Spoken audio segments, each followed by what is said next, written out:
नमस्कार दोस्तों, आप सभी का आपके अपने YouTube चैनल पर स्वागत है। और आज की इस वीडियो में हम आपको इस प्रकार के प्रश्नों का अगर ऑप्शन में 2 व 3 के बीच, 1 व 2 के बीच इस प्रकार के आंसर नहीं दिए हुए मिले तो फिर इसका आंसर कैसे निकालते हैं, इसका दूसरा आंसर क्या होगा, किस प्रकार से निकाल पाएंगे। तो दूसरा आंसर निकालने का एक फॉर्मूला होता है जो आपको याद रखना पड़ेगा। 4a + 1 ± 1/2 ये फॉर्मूला होता है।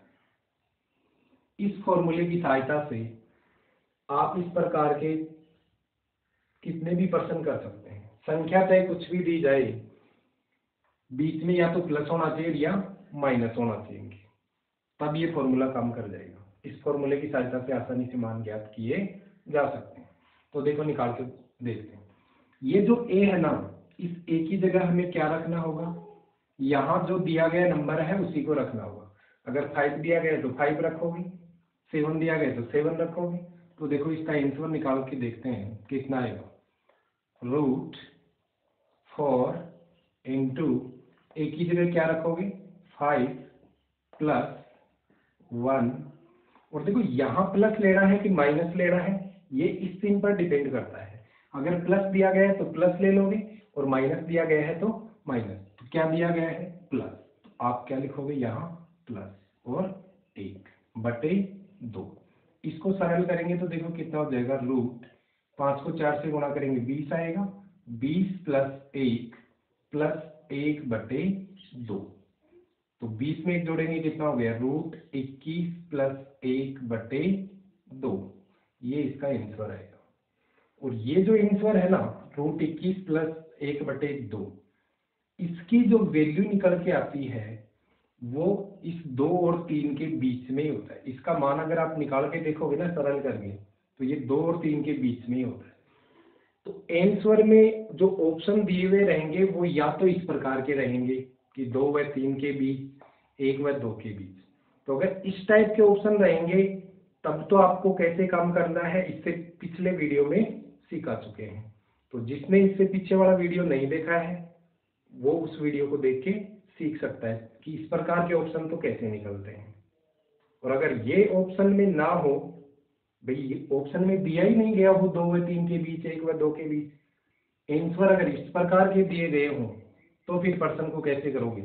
तो ये फॉर्मूला काम करेगा। और ये फॉर्मूला इस प्रकार के प्रत्येक प्रश्न पर काम करेगा। जैसे चाहे यहाँ 5 हो, चाहे 6 हो, चाहे 7 हो, चाहे 8 हो, चाहे 9 हो, नंबर कुछ भी दिया जाए, बस ध्यान ये रखना है या तो प्लस प्लस ही होना चाहिए या माइनस माइनस ही होना चाहिए। प्लस माइनस होने पर क्या होगा वो आगे बताएंगे, ठीक है। तो ये फॉर्मूला इंपॉर्टेंट है, इसको याद कर लेना अच्छे से। ये याद हो गया तो आसानी से निकाल पाओगे। बस दिए गए नंबर को एक ही जगह रख दो, सरल कर लो। यहाँ थोड़ा सा ध्यान देना है, प्लस लेना है कि माइनस लेना है, इस चीज का ध्यान रखना है। प्लस दिया गया तो प्लस ले लेना और माइनस दिया गया है तो माइनस ले लेना। अब 1-2 क्वेश्चन और कर लेते हैं इसके लिए।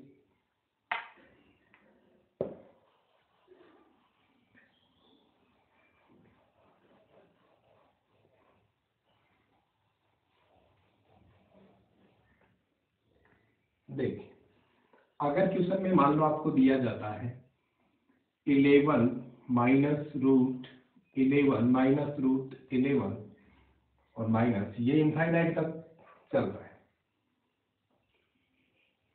तो इसका मान कैसे निकालेंगे। देखिए यहाँ a की वैल्यू कितनी हो गई 11, क्योंकि मैंने कहा था ना जो भी नंबर दिया जाएगा वो a का मान होगा। और फॉर्मूला क्या था √4a + 1 और प्लस माइनस 1/2।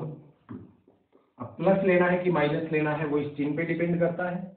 तो यहाँ अब इसमें वैल्यू रख देते हैं √4 ऐसे की ऐसे इंटू a की वैल्यू कितनी है 11, प्लस का चिन्ह है तो प्लस का चिन्ह लगा दो, 1 है तो 1 लिख दो। अब यहाँ देखिए इसमें प्लस काम में लेना है कि माइनस काम में लेना है, तो इस चिन्ह को देखो माइनस है ना, तो आपको इस चिन्ह को क्या काम में लेना है माइनस का। और आगे देखो कितना लिखा हुआ है 1, तो 1 लिख दो। बटे में 2 लिखा हुआ है तो आप भी 2 लिख दो, बराबर √ 11 को 4 से गुणा करेंगे कितना हो जाएगा 44 प्लस 1 माइनस 1 बटे 2। तो इस क्वेश्चन का आंसर कितना हो जाएगा √45 माइनस 1 बटे 2। तो ये इस क्वेश्चन का आंसर आ जाएगा। ठीक है, तो इस प्रकार से निकाल सकते हैं। और ये तरीका वैसे इस टाइप के प्रश्नों पर आसानी से अप्लाई हो जाएगा, लेकिन ऑप्शन में अगर 2 व 3 के बीच 1 व 2 के बीच अगर लिखा हुआ होगा तो फिर इस तरीके से नहीं करोगे। कर सकते हैं करने को, लेकिन आपको फिर चेक करना पड़ेगा कि ये वाली वैल्यू किसके बीच में आ रही है।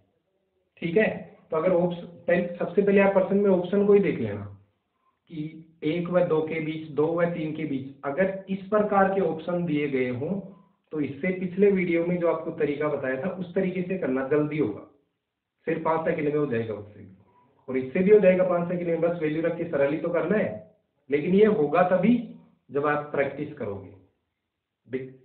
जितने ज्यादा क्वेश्चन करोगे ना उतनी ज्यादा प्रैक्टिस हो जाएगी, उतना ही आप फास्ट कर पाओगे। तो जब आपकी कंप्लीट ये समझ में आ जाएगा अच्छे से और आप अभ्यास कर चुके होंगे प्रश्नों पर, तो 5 सेकंड में आंसर निकाल दोगे।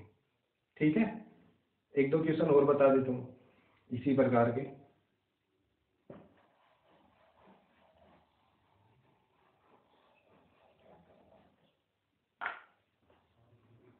अगर मान लो आपको √ में दिया जाता है 12 प्लस √12 प्लस √12 प्लस, तो देखो इस टाइप के प्रश्न को अगर जल्दी से करना होगी तब तो 12 के हमें पता है कि 12 के गुणनखंड क्या होते हैं 3 और 4। अब 12 के गुणनखंड 3 और 4 हो गए, इनका अंतर भी 1 आ गया, प्लस आ रहा है तो बस ये बड़े वाला आंसर हो गया। तो इस क्वेश्चन का आंसर क्या हो गया 4 आंसर हो गया। अगर फास्ट जल्दी करना हो इसको तो ये आ जाएगा। ठीक है, नहीं तो फिर ये सूत्र वाला तरीका है √4a + 1 प्लस माइनस 1/2। इसमें बस एक ही जगह क्या करना है, दिया गया नंबर ही तो रखना है, और दिया गया नंबर क्या है 12 ही तो है, तो रख दीजिए √4 × एक ही जगह लिखना आपको 12 है प्लस 1, और यहां देखिएगा प्लस लेना है कि माइनस, देखो क्या दिया गया है प्लस दिया गया ना, तो आपको भी क्या लेना है प्लस, और 1/2। देखो 12 को 4 से गुणा करेंगे 48 होगा, तो 48 + 1 बटे 2, ये कितना हो जाएगा 49। तो √49 + 1 बटे 2, और 49 का वर्गमूल निकालोगे कितना आएगा 7, तो 7 + 1 बटे 2 कितना हो गया 8 बटे 2, और 8 बटे 2 की वैल्यू 4। तो देखो इसमें भी 4 ही आया था और इसमें भी 4 ही है। लेकिन अगर आपको इस प्रकार की संख्याएं आए दी हुई मिले ना प्रश्न में जिनके गुणनखंड हो जाए और उनका अंतर 1 आ जाए, तो फिर ये वाला तरीका ही लगाओ, क्योंकि इससे जल्दी होगा, 5 सेकंड में आंसर आ जाएगा। भाई संख्या को देखते ही पता लग गया कि इसके गुणनखंड 3 और 4 होंगे, प्लस आ रहा है तो बड़े वाला आंसर, बस 4 आंसर हो गया। और अगर बीच में माइनस दिख जाता तो 3 आंसर हो जाता। ठीक है, तो निकाल सकते हैं इस प्रकार से। तो इस प्रकार के जो क्वेश्चन होंगे, देखो ये सूत्र तो सभी पे अप्लाई हो जाएगा। अगर बीच में प्लस आ रहा है माइनस आ रहा है, रिपीट सेम, ये डिजिट है वो नंबर है वो सेम होना चाहिए, फिर प्लस हो और माइनस हो, दोनों टाइप के प्रश्न इस फॉर्मूले से हो जाएंगे। और अगर मान लो नंबर यहाँ पर कुछ भी दिया जा सकता है, जैसे ये फैक्टर होने वाला आ गया, तब तो इसको आप बहुत ही आसानी से कर पाओगे, जल्दी से कर पाएंगे।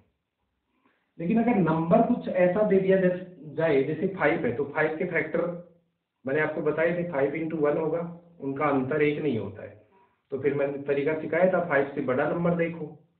6 के फैक्टर होंगे क्या होंगे 2 × 3, तो आंसर क्या आएगा 2 व 3 के बीच प्लस होने पर, √5 + √5 है ना, प्लस है कि, तभी तो हमने 5 से आगे वाला अंक देखा।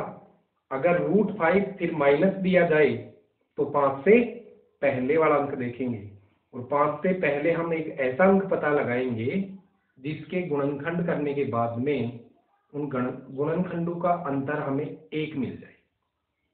ठीक है, तो जैसे ही 1 मिलेगा, जैसे 5 से पहले अगर हम देखें तो अंक होता है 2, 2 के गुणनखंड हमें क्या मिल जाते हैं, 2 गुणा 1, और उनका अंतर भी क्या आ जाता है, 1 आ जाता है।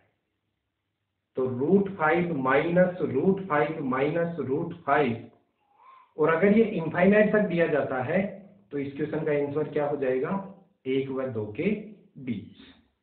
ठीक है, तो ये तरीका इससे पहले वाले वीडियो में समझा चुके हैं। जिसको समझ में नहीं आया है वो उस वीडियो को देख के आसानी से सीख सकता है। एक बार देखने से समझ में आए तो ठीक है, नहीं वीडियो को आप रिपीट करके 2-3 बार भी देख सकते हैं, समझ में आ जाएगा। और फिर प्रैक्टिस करो, आप संख्याएं लिख लिख के खुद से प्रैक्टिस करो, क्योंकि जितनी ज्यादा प्रैक्टिस करोगे ना उतना ही फायदा होगा। जितना ज्यादा अभ्यास करोगे आंसर उतना ही जल्दी निकाल पाओगे आप। ठीक है, और ये सूत्र याद रख लेना, क्योंकि ये सभी पे अप्लाई हो जाएगा, चाहे नंबर कैसा भी दिया गया हो। अब एक क्वेश्चन और करते हैं। जैसे मान लीजिए हमें दिया जाता है √17 प्लस √17 प्लस √17 प्लस, तो देखिए ये जो 17 है इसके फैक्टर अगर इसके गुणनखंड इस प्रकार के आ जाए जिनका अंतर 1 हो, जैसे 17 के गुणनखंड करोगे तो ये तो 17 और 1 आ गया, इनका अंतर तो 1 हो ही नहीं सकता। तो फिर इस टाइप के क्वेश्चन को अगर ऑप्शन में 1 व 2 के बीच ये नहीं लिखा हुआ ना, तो डायरेक्ट सूत्र से करो, √4a + 1 प्लस माइनस 1/2, और इसमें रख दीजिए एक ही जगह 17 ही तो रखना है, तो √4 × 17 प्लस 1, और यहाँ वाले चिन्ह में से प्लस का लेना है माइनस का लेना है, यहाँ से देख के पता लगा लेंगे। प्लस दिया गया है ना, तो हम भी इसका क्या लेंगे, प्लस चिन्ह काम में लेंगे, +1 और /2। तो कितना हो जाएगा, देखिए √17 को 4 से गुणा करोगे 68 प्लस 1 प्लस 1/2, कितना हो गया, √68 में 1 जोड़ेंगे तो 69 हो जाएगा, +1 और /2। तो ये इस क्वेश्चन का आंसर आ जाएगा। और ऑप्शन में अगर 1 व 2 के बीच, 2 व 3 के बीच इस टाइप के दिए गए हों, तो फिर आपको क्या करना है, इससे जस्ट बड़ी संख्या पता लगानी है जिसके गुणनखंडों का अंतर क्या मिल जाए, 1 मिल जाए।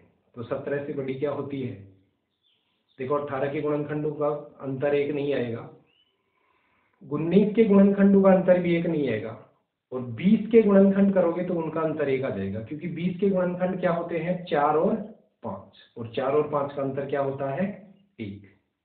तो 20 के गुणनखंड करके भी इसको कर सकते थे आप, 20 के गुणनखंड करोगे तो 4 और 5 आ जाएंगे, और आप इसका आंसर 4 व 5 के बीच में लिखोगे। अगर ऑप्शन में ऐसे दिए हुए हैं, इस टाइप के आंसर लिखे हुए हैं, तब तो ये तरीका अप्लाई करोगे, और अगर आंसर में इस प्रकार का लिखा हुआ है तो फिर ये फॉर्मूला लगा के काम करोगे। और ये फॉर्मूला बहुत ही इंपॉर्टेंट है, याद कर लेना है, ठीक है, वेरी इंपॉर्टेंट फॉर्मूला है। तो आज की वीडियो में इतना ही रखेंगे। अब 2 क्वेश्चन मैं लिख देता हूँ, उनके आंसर आप बताना, देखिए कमेंट में, अगर आपको समझ में आ गया है तो क्वेश्चन करके बताओगे आंसर क्या आएंगे। तो संख्या में लिख देता हूँ, √19 प्लस √19 प्लस √19, और प्लस ये इनफाइनाइट तक जा रहा है। ऐसे ही एक और दे देता हूँ, √20 माइनस √20 माइनस √20 माइनस, और ये इनफाइनाइट तक। तो इसका क्वेश्चन तो आप 1 सेकंड में भी बता सकते हैं, क्योंकि इसके तो फैक्टर हो रहे हैं, 4 × 5 माइनस आ रहा है तो छोटे वाला 4 आंसर हो जाएगा। ठीक है, तो आप करके देखना आपका आता है कि नहीं आता है, और फिर कमेंट करके बताना, और इसका भी निकाल के देखोगे, इसका आपको फॉर्मूले से निकालना है। तो इसके दोनों प्रकार के आंसर बताओगे, देखिए एक तो सूत्र से निकाल के, सूत्र से आंसर क्या आएगा, और 1 व 2 के बीच, 2 व 3 के बीच उनमें कौन सा आएगा वो बताना है। ठीक है, तो आज के लिए बस इतना ही रहेगा। बाकी अगर इससे अलग टाइप के जो प्रश्न होंगे ना, जैसे प्लस माइनस रिपीट चलेगा, वो इससे अगले वीडियो में सिखाएंगे आपको। ठीक है, तो आज के लिए बस इतना ही, थैंक यू।